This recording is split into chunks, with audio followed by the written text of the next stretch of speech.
So, this was me last week. Stress to squeeze out all the juices from your mind in such a limited time. It actually felt unnatural shooting my video. Maybe because I was trying to be someone else. And then there was this. I really felt that what I was talking about was not, hindi naman sa hindi ko siya forte, pero feeling ko kung ano yung pinagsasabi ko on cam or dun sa document, it's somehow out of touch for myself. So, kumbaga, ako mismo, nagandahan dun, pero hindi ako makarelate. Clearly, I was trying to be someone else in my video. So, hindi ko alam kung dahil ba may pinanood ako previously na in reference to my topic, kaya naging ganun yung kinalabasan ng recording ko. Or simply, I just want to impress. So, I actually don't know. So, may mga magsasabi na ano ba talaga ang issue kung may ginagaya ka? Hindi ba okay nga yun? Hindi ba tama yun? Or hindi ba mas maganda ngayon dahil meron kang parang model or form? Yeah. Yes and no. Yes, maganda kasi meron kang parang model or form nga. No, because you're trying to act like someone else in which hindi naman ikaw yun naturally. In short, you're trying too hard. If you've noticed, being authentic is actually what people desire nowadays, especially given that in a world of digital connectedness, medyo nababawasan na yung real human interaction natin. Especially kapag online ka. Have you noticed na kapag meron kang kausap sa Facebook or sa Instagram, it feels you're far apart. Yeah, you're connected, you're interacting real time, but iba pa rin yung nakikita mo yung tao in person and nakikita mo how he or she responds real time to every word that you say. Every day we face something digital but we are not built to endure all of those. Hindi tayo nag-exist to be just on our phones, 'di ba? Kailangan mayroon talagang real connection. Basically, we're made to experience and encounter. And here's the sad part. For people like me who, again, call YouTube a home and a workplace, we tend to put on, or creators tend to put on a certain persona when they are on camera or when they're making videos on YouTube. And, you know, that repeated persona, parang may persona ka dito sa video na to and then the next video you have a different persona. You try to up your game so that you can gain more attention and viewers. So, habang tumatagal, you put on different personas, you forget who you are. So in today's episode, let's talk about why you should be authentic in your videos. Alright, so let's look at this. So, the imposter syndrome. So, let's define first the imposter syndrome. It's the psychological experience of feeling like a fake or a phony despite any genuine success that you have achieved. It can show up in the context of work, relationships, friendships, or just overall. It's a very common and frustrating phenomenon because it holds us back from the self-confidence we've earned and deserve to feel. That's actually how I felt when I shot that video last week. It really felt unnatural and I'm separated from who I was. I was trying to be someone else or an image of myself that I can't achieve. Maybe can't achieve for now, but later I can. But for now, I think hindi ko ma-achieve yung that persona that is in my mind. So when you're on YouTube or when you're doing YouTube, yung imposter syndrome, sabi ko nga sa inyo, it is so real and it's so ready to attack you any moment. Kasi parang isa yun sa mga weaknesses natin as a creator. Feeling natin na, yun nga, sabi ko kanina, parang walang rules. I can be whoever I wanna be on my YouTube videos. I mean, that's great if you're doing that and you're successful. And especially if your content calls for it. I know there are lots of YouTubers who put on an on-cam persona, but for starters, like for people like me who are just starting on YouTube, being yourself is the best bet. I mean, I can't stress that enough. Like, ilang videos na ito yung ginawa ko na sinasabi ko na be yourself, be yourself, be yourself, be authentic. And yet, that is my personal struggle. And, everyone goes through that. There's this thing that we call monkey see, monkey do. So, we tend to mimic others, but we don't understand how others function. Yan. Diba? Nakikita mo lang eh. Pero the thought process of being them or being that certain person, we don't understand. Like, ang isa sa main problems ko kapag nagsashoot ng video, I feel that I talk too slow. But, actually, that's my real speed in real life. Ganun ako magsalita. Medyo mabagal. And yet, when I watch certain YouTube videos, I see when someone explains, ang bilis niya magsalita. Diba? Kasi nga, parang siya nagtuturo. Siya yun eh. Hindi ako. So, hindi ko kaya yun. Kahit na teleprompter ako dyan, which I was doing way before this new kind of format for Snap. Kahit may teleprompter ako dyan, sinusundan ko yun, feeling ko I'm doing a tongue twister. Why? Because I'm a person who wants to take time. I don't want to rush things. I like my personal belief or philosophy, if you can call that, is that things take time. And if you don't enjoy the process, then lugi ka. I mean, meron din naman akong mga things na gusto ko ma-achieve ko na ngayon. Pero, ano lang yun, mga konti lang yun. But majority of the time, I like to be in the present. So, I think that's one of my main characteristics as an on-cam person. Is I want you guys to feel na I am present. And I want you guys to feel that you understand every word that I say. So, kaya, I mean, yung speed ng pagsasalita ko, ganito siya. So, yun nga, kaso, nape-pressure ako na feeling ko minsan kailangan mabilis para mas maintindihan ng mga tao, para hindi sila mag-click away, ganyan. Diba? Hindi naman ako yun. So, ang ending, so, sayang lang ang time. Diba? Inulit ko lang. Sushoot ko lang ulit. Diba? So, it doesn't work. So, I was trying too hard to be someone else. All the while, we can actually be real and honest as much as possible. But, don't be reckless. Meaning, you need to consider others' feelings too. Bakit mo nasabi yun? Bakit may reckless? Kasi minsan kapag iniisip natin na, I can be real, I can be authentic, minsan wala nang preno. Parang tuloy-tuloy na so sobrang comfortable mo with being on cam, hindi mo naiisip minsan yung mga lumalabas na sa bibig mo or binabanggit mo na sa videos mo, parang either out of touch or hindi na relatable for other people. So, minsan hurtful na din, nasasabi natin. Dahil nga, we want to be our real, authentic self. I mean, yeah, be your real and authentic self. Pero hindi naman ibig sabihin na ilabas mo yung pagka-ugali mo sa bahay or kung with friends na all out. Diba? Meron pa ring limitations with being authentic on camera. Hindi naman 100% all out, diba? May mga limitations pa din. Bakit?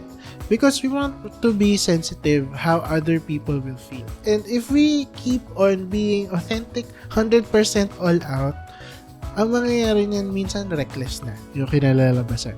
Hindi na nawawala. Okay, authentic siya pero offensive. So here are 3 reasons why you should be authentic on camera. Because number 1, you establish a connection with your audience.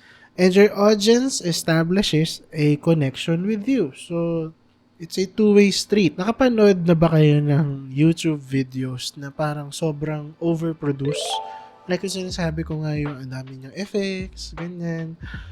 Okay yung high quality. Like, every YouTuber decides or dreams of a high quality production. Pero minsan merong high quality overproduced na to the point na sana sa TV ko na lang pinanood yun.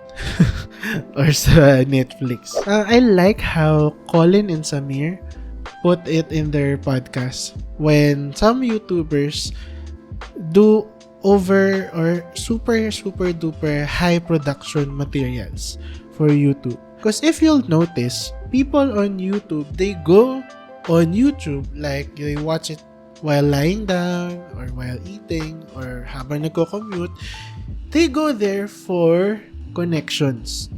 Kasi if they want to watch a super duper high production documentary, they will subscribe on Netflix or they will subscribe to a cable TV provider. So YouTube is a place where those two other platforms meet, and then you get a creative mix of TV, Netflix. But YouTube in itself is authenticity. If you remember in the early days, the tagline of YouTube is broadcast yourself. So, why not broadcast yourself? Diba? So, simple lang diba? Ganun lang yun YouTube. Kaya nga, YouTube. So, it's you. It's what people desire to see. It's you, not your special effects. So, real connections are important for someone who is doing YouTube. Like, I mean, if you grow in the next couple of years and you become a better YouTuber, then congratulations, you can up your quality, but don't forget na yung gagawin mong videos, hindi siya dapat out of touch. Diba? Dapat relatable pa din. Dapat feel ng tao. Ikaw nga mismo na nanonood ng YouTube. Diba gusto mo kapag nanonood ka ng videos, parang nandun ka lang or kinakausap ka lang nung nandun sa video. Hindi yung parang nanonood ka ng host ng isang program na sobrang layo, hindi ka makarelate. You're just watching for entertainment. Actually, what we've noticed in YouTube nowadays is people are searching for more relatability. Like in our trends or research tab in our YouTube Studio account, we see how our audience want to interact with more relatable contents. Like ang mga sinesearch doon minsan, mga Filipino YouTubers, relatable content. Yun yung mga search terms Or podcast about life. So, yun yung mga top 2 na hinahanap pag nasa YouTube. When you have high production value, you have high production costs. So, if you've noticed, merong YouTuber na actually I think that's last week where they were asking their subscribers to watch their videos on a paywall. So that you need to pay in order to watch their videos. The reason? Higher production costs. But in contrast, there are other YouTubers who have way more subscribers than these guys, wherein they don't ask for subscribers to pay. So they can watch free on YouTube and they rely on advertising money to fund their company. So ano nakikita nyo tungkol dun sa asking subscribers to pay? Nakikita natin na the costs are high. Overhead, production, tapos you'll add more employees to your team. So ang dami mong binabayaran. Number 2, what you share becomes more relatable. All of us wants to stay connected. Kahit meron na tayong in person or face to face ngayon. We still want to stay connected even if we're in the digital space. And in a world, I think, where we are connected digitally, most of the time, there's no more relatability. Like, everything seems so far away from reality. Again, we're not doing this to get more views, but we're doing this because we want to set a community wherein people can help each other. Hindi yung parang isa kang star or isa kang celebrity. And I love how so many new and starting creators right now are doing that. Some creators, they have super duper many subscribers. More than us. And they are a one-man or two-man team. And yung production quality nila is very aesthetic, very clean, but it's also very lean. So, it's very relatable, so to say. And hindi siya yung parang hindi ko kayang gawin personally. Kasi syempre gusto mo rin ma-experience yun, gusto mo rin i-try yun, yung kung ano yung sinasabi niya. And ayun nga, sabi ko nga more people right now are going to YouTube because they want to learn something. And actually, that's why in our channel, there's Snap. Because we want to share something. We want to share our learnings as our team.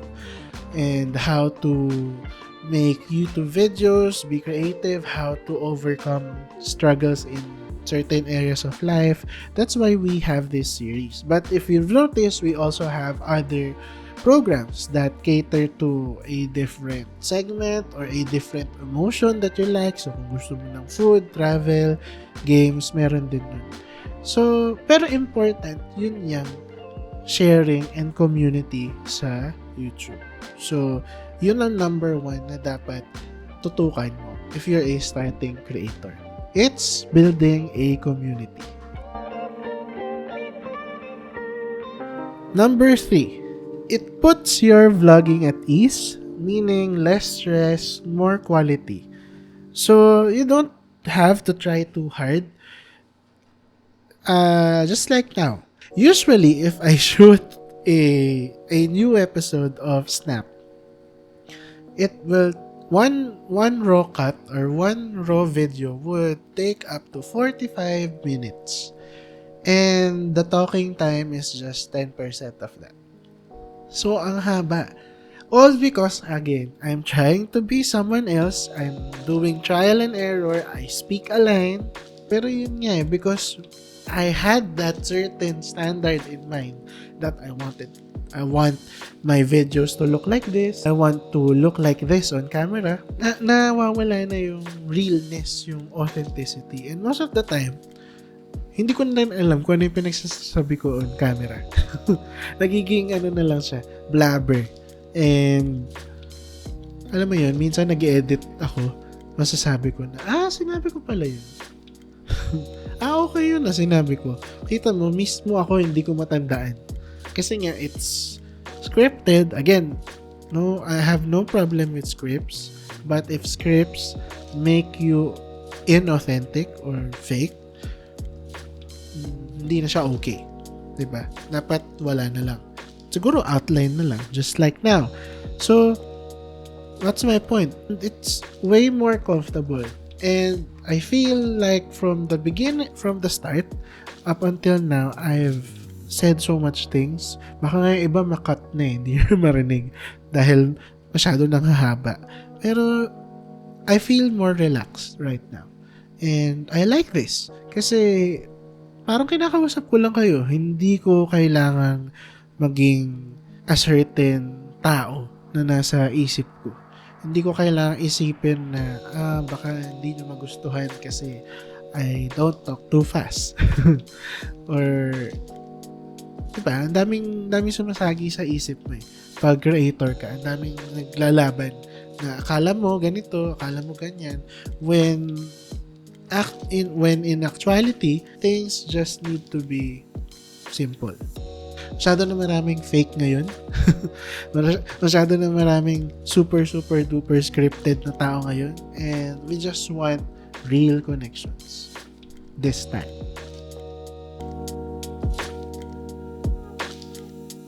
So what can we learn from all of this? Again, go ahead, be authentic, as what the tagline of YouTube says in the early 2000s. Broadcast yourself.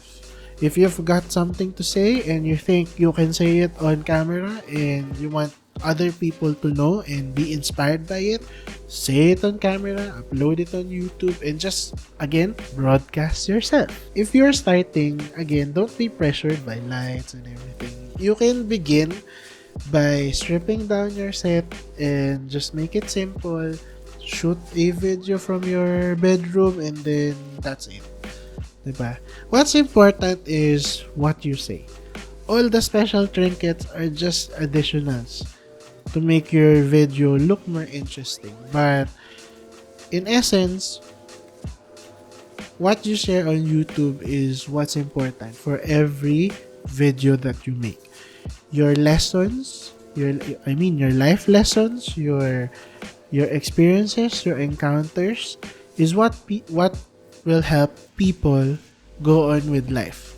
Your set won't help people go on with their life and wala sila matutunan sa mga background mo or special effects mo. Kung ano yung sasabihin mo, yun ang importante. And that's it for our episode today of Snap. Thanks for joining me again on this new episode. Don't forget to leave a comment, leave a like, and hit that subscribe button below para updated ka sa mga bagong videos namin here at Spacefellow. And this has been Steven, and thanks again for joining us. Until next time, bye-bye!